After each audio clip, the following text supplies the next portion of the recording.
Bapak Ibu Saudara, pada minggu ini kita akan merenungkan firman Tuhan dengan tema Kasih Allah yang menginspirasi.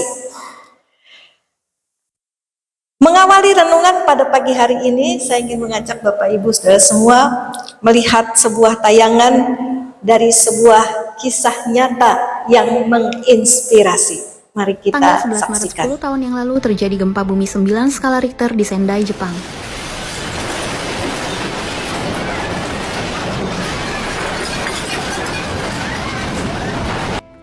Inilah gempa terkuat nomor 5 yang pernah terjadi di dunia dan berlangsung selama 6 menit. Dan kurang dari 30 menit kemudian, tsunami menghantam pesisir pantai.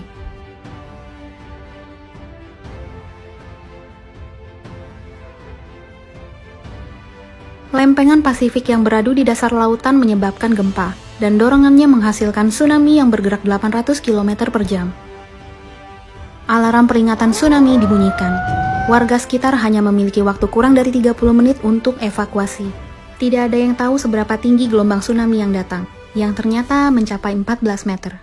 Mereka diperintahkan untuk evakuasi ke tempat yang tinggi seperti bukit atau gedung. Namun banyak yang tidak menyangka bahwa tsunami akan separah ini. Ya, Bapak Ibu Saudara, tayangan singkat yang baru kita lihat barusan adalah sebuah kisah yang menginspirasi. Pada tanggal 11 Maret tahun 2011, Jepang mengalami gempa bumi dahsyat sebesar 9 skala Richter yang memicu tsunami setinggi 39 meter. Tsunami 39 meter ini hampir sama seperti tsunami Aceh tahun 2004 ya. Di dalam situasi yang sangat berbahaya itu, Miki Endo, seorang jurnalis, dengan berani menyiarkan informasi penting kepada masyarakat Jepang saat itu secara berulang-ulang. Saat gelombang tsunami melanda, Miki Endo tetap berada di stasiun dan dia terus memberikan peringatan kepada penduduk. Ia menyuruh mereka mengungsi ke tempat yang lebih tinggi, sementara dirinya sendiri tewas oleh tsunami. Jasadnya baru ditemukan 1 bulan kemudian. Pengorbanan dan keberanian Miki Endo sudah menyelamatkan ribuan nyawa karena informasi yang diberikan itu sangat membantu masyarakat untuk bersiap mengevakuasi diri mereka masing-masing.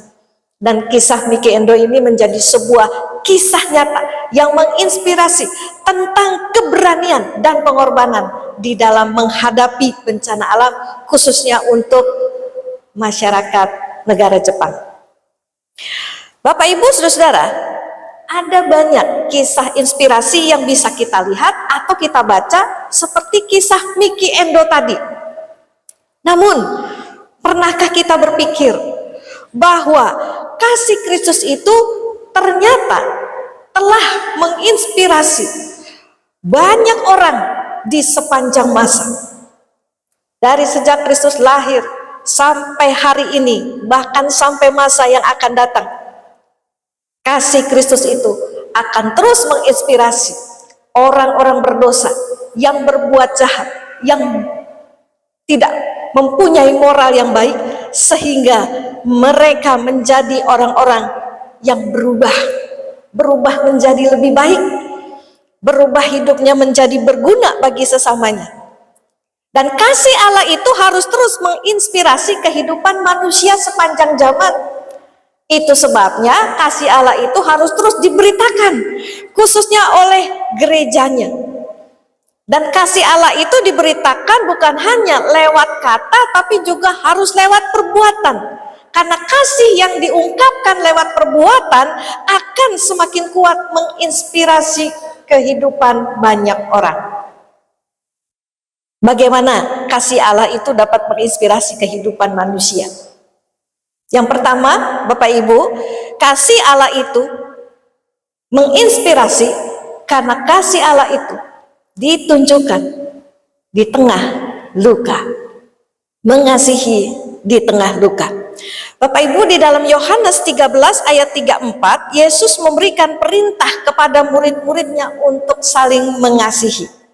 Aku memberikan perintah baru kepada kamu, yaitu supaya kamu saling mengasihi.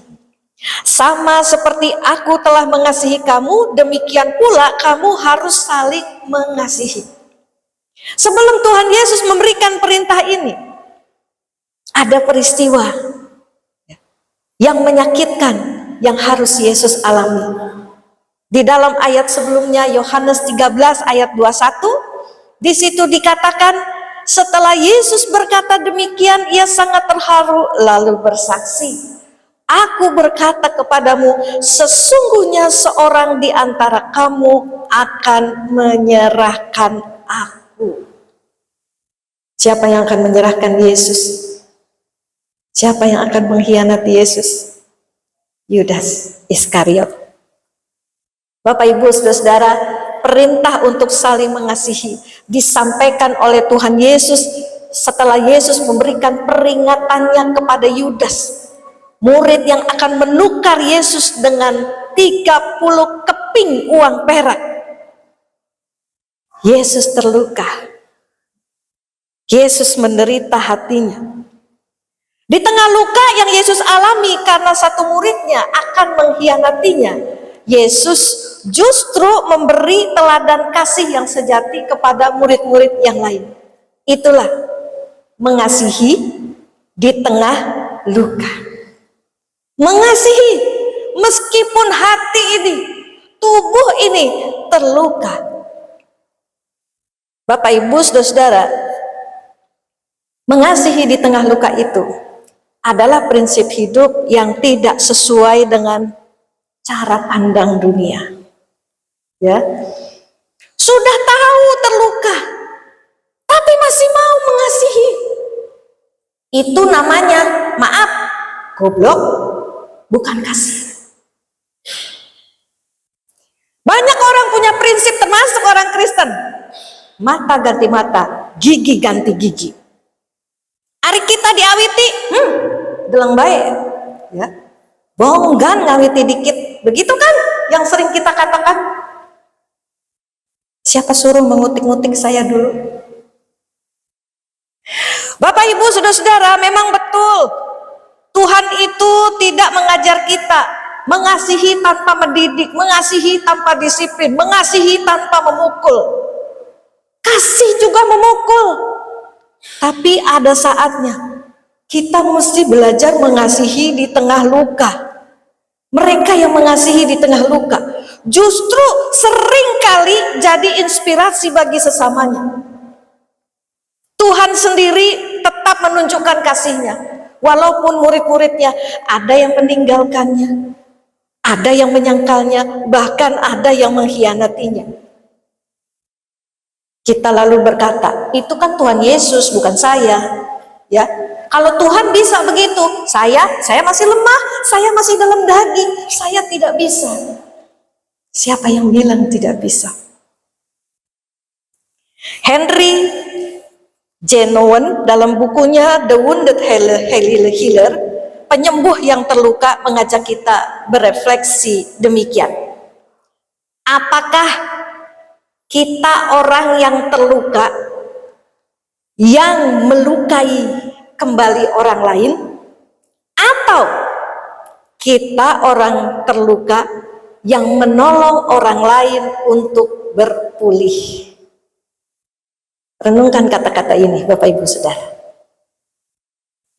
Apakah saya ini orang yang terluka? Kita bisa terluka dengan banyak sekali perlakuan orang, pengalaman hidup yang pahit.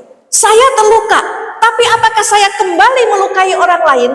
Atau meskipun saya terluka, saya mau jadi penyembuh untuk orang lain supaya mereka pulih?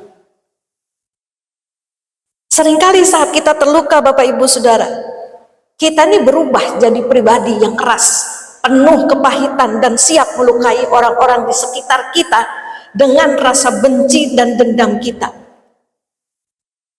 Namun di tengah luka yang kita alami itu, kita diajak oleh Kristus untuk bangkit jadi pemulih bagi sesama. Bukan penambah luka, apalagi pembuat luka buat orang lain. Apa gampang menerapkan prinsip mengasihi di tengah luka? Susah. Ya, berat. Tidak gampang. Butuh perjuangan, usaha keras. Tapi orang-orang yang sudah mengalami kasih Tuhan, dia mampu mengasihi di tengah luka. Kenapa? Karena dia sendiri sudah dipulihkan oleh Kristus. Hidupnya dipulihkan Tuhan, batinnya disembuhkan Tuhan. Jika Bapak Ibu Saudara sulit untuk mengasihi di tengah luka yang dialami Bapak Ibu Saudara, mungkin penyebabnya karena Bapak Ibu Saudara belum mengalami kasih Tuhan yang menjamah luka-luka dan hati Bapak Ibu Saudara semua. Yesus berkata, sama seperti aku telah mengasihi kamu, demikianlah kamu harus saling mengasihi. Kita bisa mengasihi di tengah luka karena Yesus sudah mengasihi kita lebih dulu. Yesus mengasihi kita. Inilah yang jadi landasan buat kita mengasihi di tengah luka. Bapak Ibu Saudara-saudara, mengasihi sesama itu tidak mungkin tanpa luka. Betul?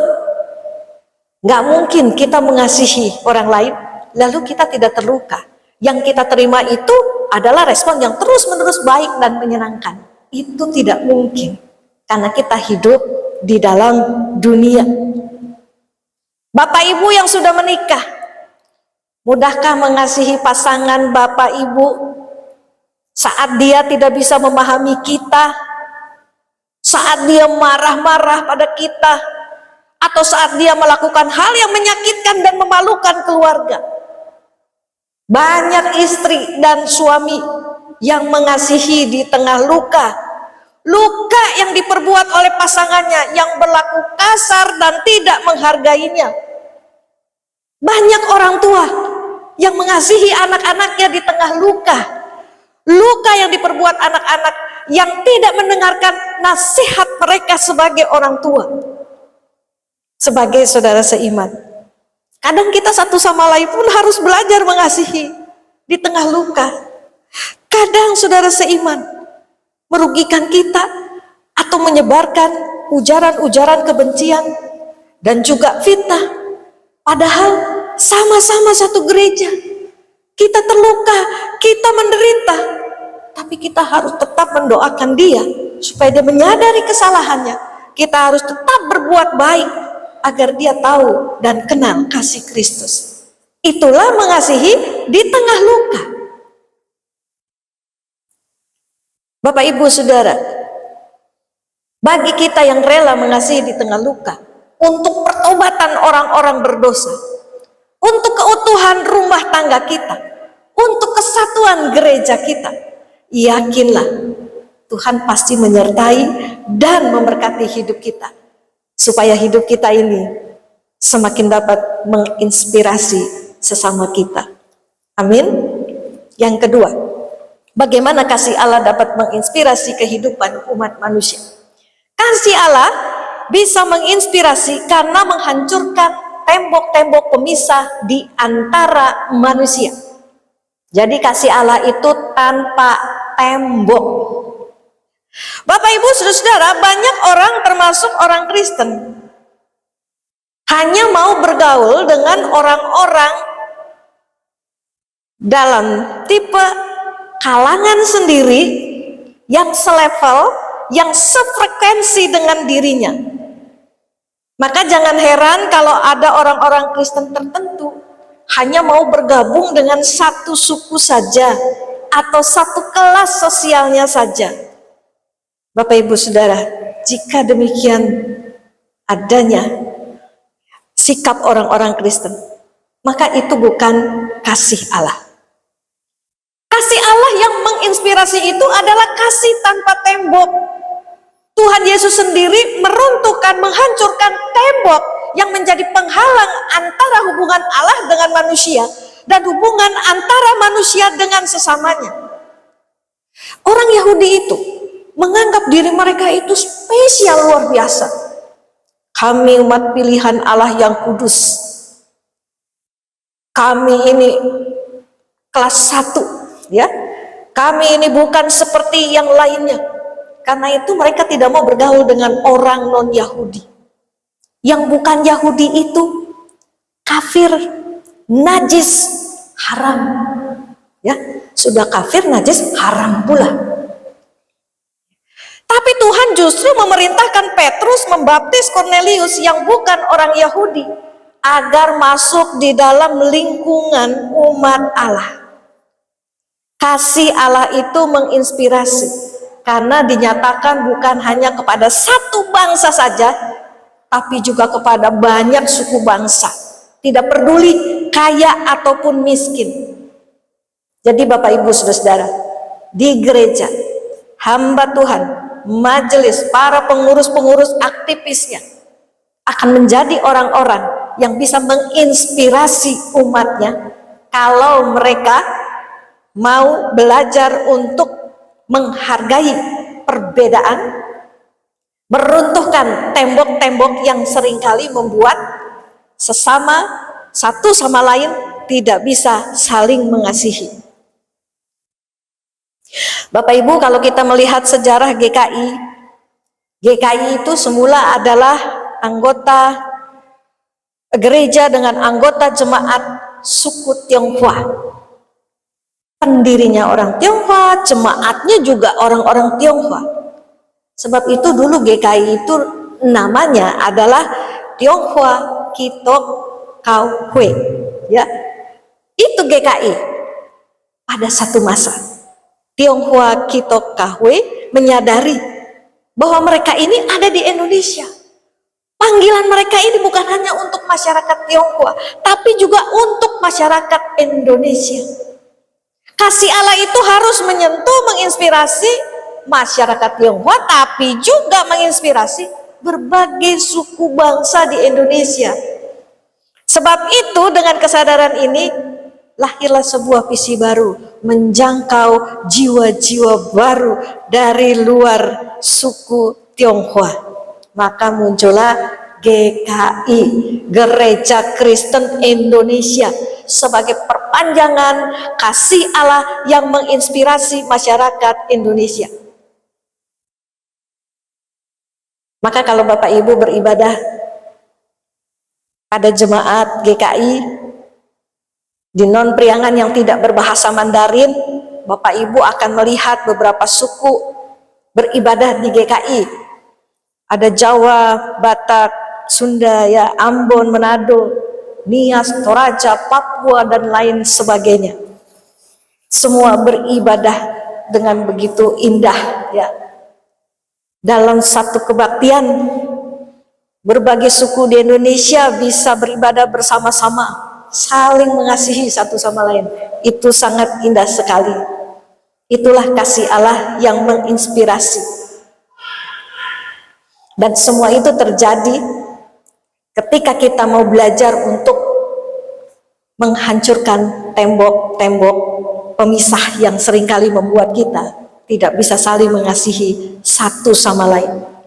Di Palestina, Nasrani Palestina, ya, dan Nasrani dari Yahudi, mereka hidup saling mengasihi. Mereka itu saling menolong, saling mendukung ketika keadaan mereka sebagai orang Kristen terancam oleh para penguasa. Mengapa Nasrani Yahudi dan Nasrani Palestina bisa bersatu? Karena ada kasih Kristus yang menginspirasi hidup mereka. Mereka tahu di dalam Kristuslah mereka bisa mengalami perdamaian. Bapak Ibu Saudara-saudara, apakah kasih Kristus itu sudah menginspirasi kita? Kalau kita masih menuruti ego kita, yang terhina, yang terluka. Kalau kita masih memakai prinsip kita sendiri dah saat berhubungan dengan sesama, itu jadi satu tanda kasih Kristus itu belum menginspirasi hidup kita. Mari kita mohon agar kasih Tuhan itu terus menginspirasi kita, supaya kita pun dimampukan menginspirasi kehidupan orang lain dengan kasih Allah. Mari kita setia mengasihi di tengah luka, dan terus mengasihi tanpa melihat perbedaan yang ada. Tuhan kiranya menolong kita semua. Amin. Mari kita masuk dalam saat hening.